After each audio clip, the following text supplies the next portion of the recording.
Welcome to the first episode of Her Voice in the House, the new podcast that through the eyes and ears of female peers will lift the lid on what the House of Lords is really like.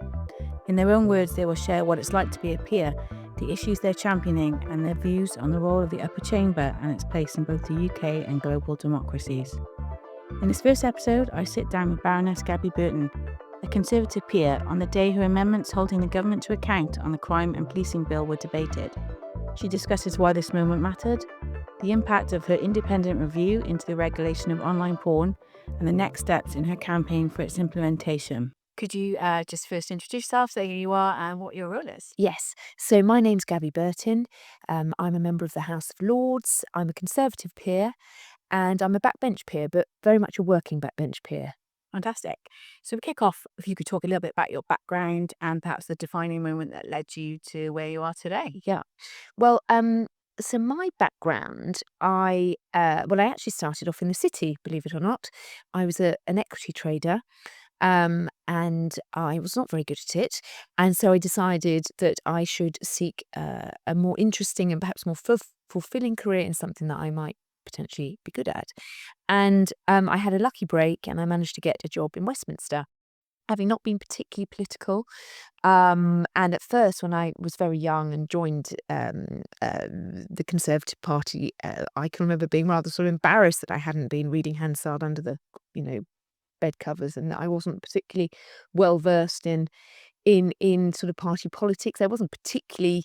I mean, I am a Conservative, obviously, but I wasn't sort of, a dyed-in-the-wold Conservative. I voted actually for Tony Blair with my first vote in my first year of university. There, I've said it.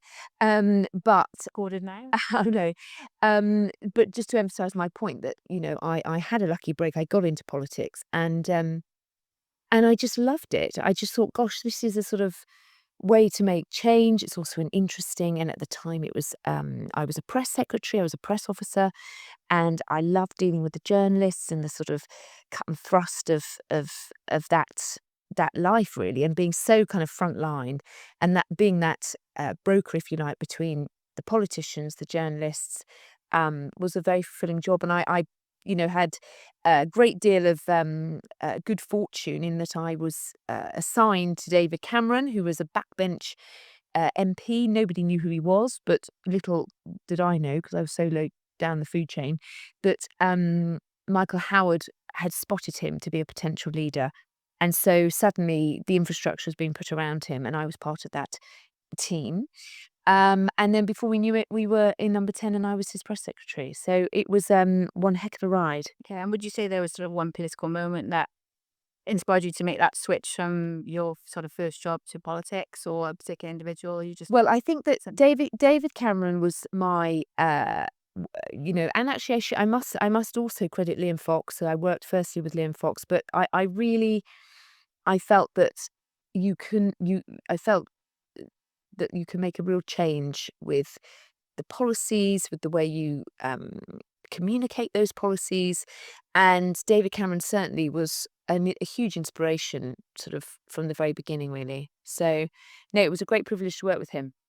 Yeah, what's some of the best memories from that time working in number 10 that you... Well, I mean, so we had a very long time in opposition, and in some ways that was uh, an incredible experience too. I mean, the camaraderie and the sort of team when you're in opposition, and it is something that actually you sometimes lose when you go into government, because obviously everyone's in their departments and in their own little sort of powerful realms. Heads down in tiny silo, not working together. No, I joke, but I'm afraid there is some truth in that. So, but I think the overriding. I remember when we first arrived into number 10, uh, and as press secretary, I was his spokeswoman, obviously. And so you would, you did have power when you were speaking on his behalf as leader of the opposition to a certain degree, but the power you had and the words that you when you said to a politician, to a journalist, the prime minister thinks X, Y, and Z, you turn on TV and you can be heading up the sort of 6 o'clock news with those words. And so yes, so I was very conscious that my word counted. So that was always a very a good lesson. Um, And yeah. I always remember what you say. So you joined the Lords in 2016, Yeah. and you were the youngest member then, baby the house. Did you feel any particular pressure with that label or being the youngest to make a Well, difference in football? I did. I can't lie. I took it very seriously. And so I remember when I got the phone call, I mean, hilariously, I didn't actually get told by David Cameron that I was going into the Lords. It was all such a sort of mess, and difficult time because we were leaving, obviously, on the back of Brexit. But he always wanted to get more women into politics, and he always said to me, "Why don't you run to be an MP?" And I was categorical. I didn't want to do that. And so he had his way in the end, and I'm very grateful he did. But I can remember getting the phone call actually from Sue Gray saying, "Oh, congratulations." And I was sort of packing up my bag on the last day of being in number 10. And I sort of said, "Sue, that's a bit sort of mean." She said, "No, it's a real congratulations. You've been put into the Lords." I said, "What?" Yeah. Thanks, David, for telling me. But and she said, "Just as long as your tax affairs are in order, there shouldn't be a problem." I said, "Oh, well, it's all pretty vanilla." But anyway, the point is that I didn't ever think it. I was never felt it was an entitlement or a sort of rite of passage. It was like, okay, you've got this moment, you've got this platform. Let's try and do something with it. And I know most people who come into the Lords, I think, feel the same. But I did take on board a very good piece of advice, was that people don't want to hear you make speeches on things you know nothing about. So use the fact that you are not an elected politician, you do not have constituents, so you can be an expert in your field. You don't have to be a generalist, actually. You shouldn't be a generalist, you should be an expert. And so I always wanted to join the police, and very nearly joined the police when I was in my early 20s. And the truth is, I sort of wasn't I didn't think I had the bravery to deal with the sort of aggression and the violence, but I would have loved to have done the sort of, supporting victims and stopping bad people from doing bad things. So I thought, right, that's what my expertise is going to be. And I remember going to a sort of APPG, on a policing APPG actually, and a very senior police officer, I asked him the question, if there was one crime you could sort of eradicate, and he said, I 100% it would be domestic abuse, because it just infiltrates people's lives, it ruins society, and all the rest of it. And I can remember thinking, but I've been working number 10 for however long. I'm sort of, in theory, a good citizen. And I had no idea that domestic abuse was as prevalent as it was, because I'd been in such sort of fortunate upbringing and fortunate with my relationships. I'd never experienced anything like that. And I can remember thinking, right, it coincided with Theresa May, making it one of her big platforms. So got completely stuck into the Domestic Abuse Bill, now Act. And sort of as a result have really, always wanted to work in the sort of field of protecting particularly vulnerable women. And there's so much work to do still. So I think it's quite, well, that's not coincidence, but it's great today that I'm sitting down to talk to you, and you've been in the chamber moving your amendments to the Crime and Policing Bill. And as you said, the review that you were appointed to lead by Rishi Sunak, you reported earlier this year the government has taken forward one of those Yes. suggestions. They've got 31 recommendations to go. And actually, they've announced that they're taking on a second one. So Good. 30. That's good, hot off the press. I mean, are you confident that the government will sort of, say, fast forward this, but take the issue seriously? We've seen today the strength of feeling in the chamber, cross-party, cross-bench. I mean, how hopeful are you that they will actually now prioritise this and listen to what you've said? So I am a massive optimist, and I'm also a very determined woman. So I am hopeful, because we are going to take this back. We had total support in the House.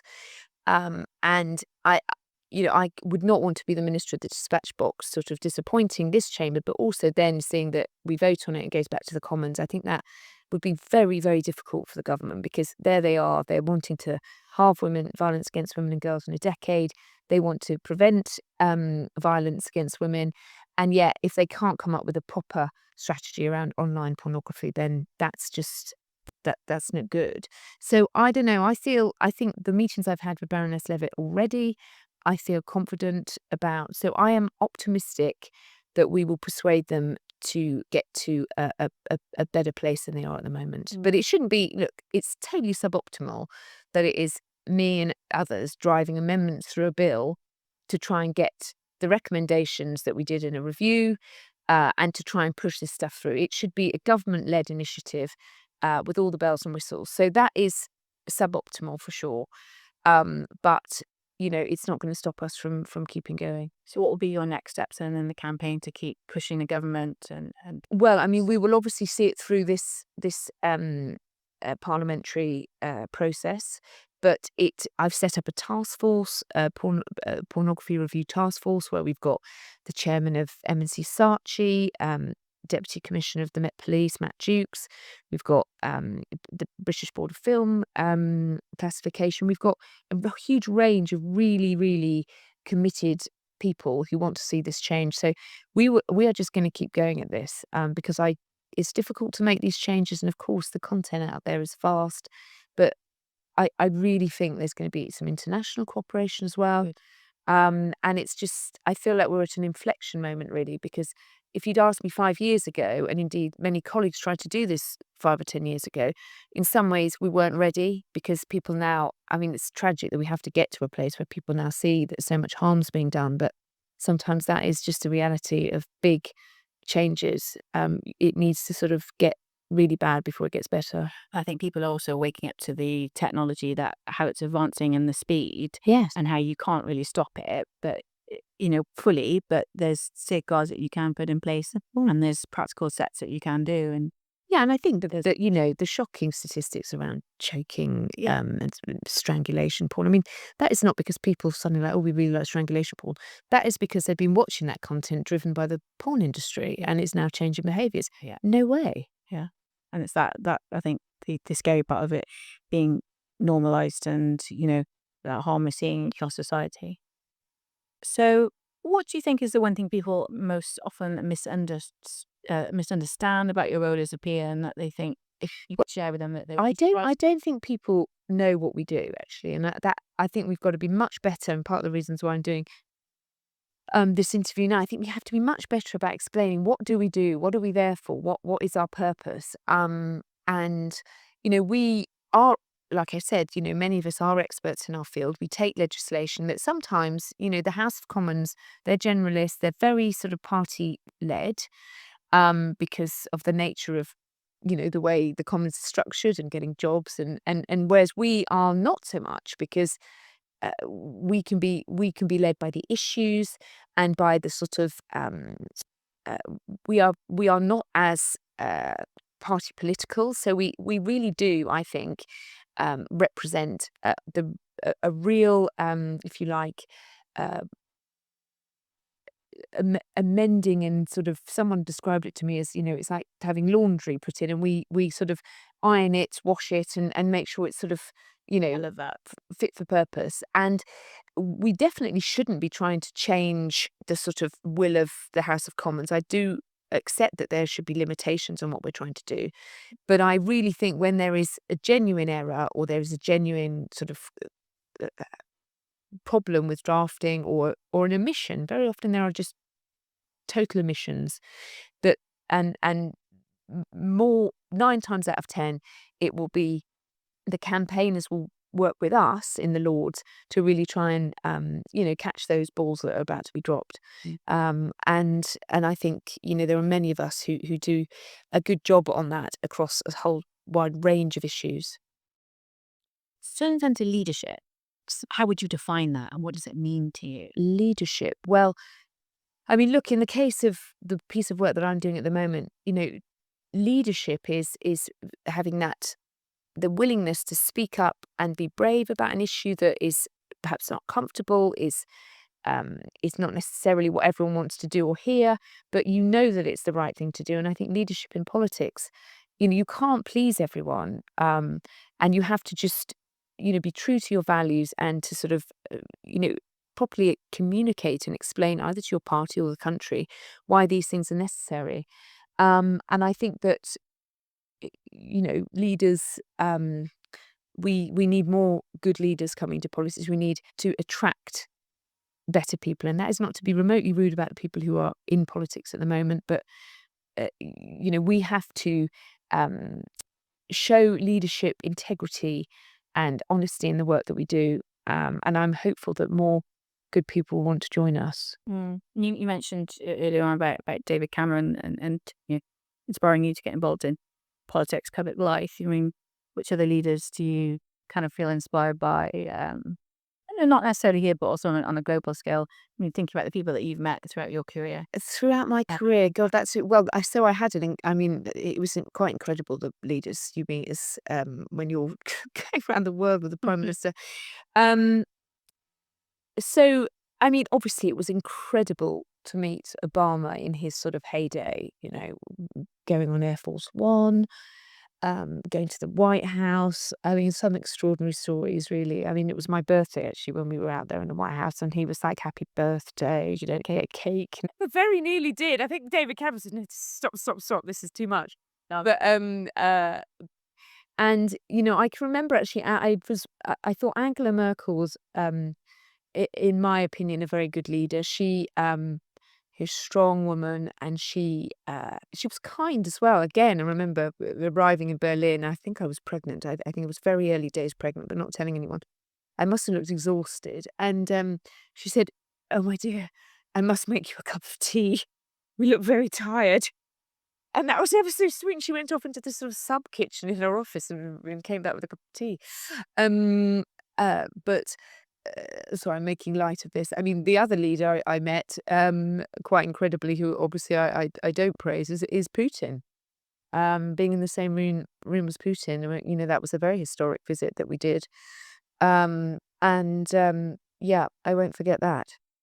And so you got two young children. Yes. And obviously you're very busy here in the Lords. How do you balance your work and personal life, if at all? With quite a big difficulty. I mean, I'm here quite late tonight. I mean, I would love the Lords to change their working hours, to be perfectly honest, because it is really challenging with young children. I would love to have been on the front bench. I'd love to have been a minister.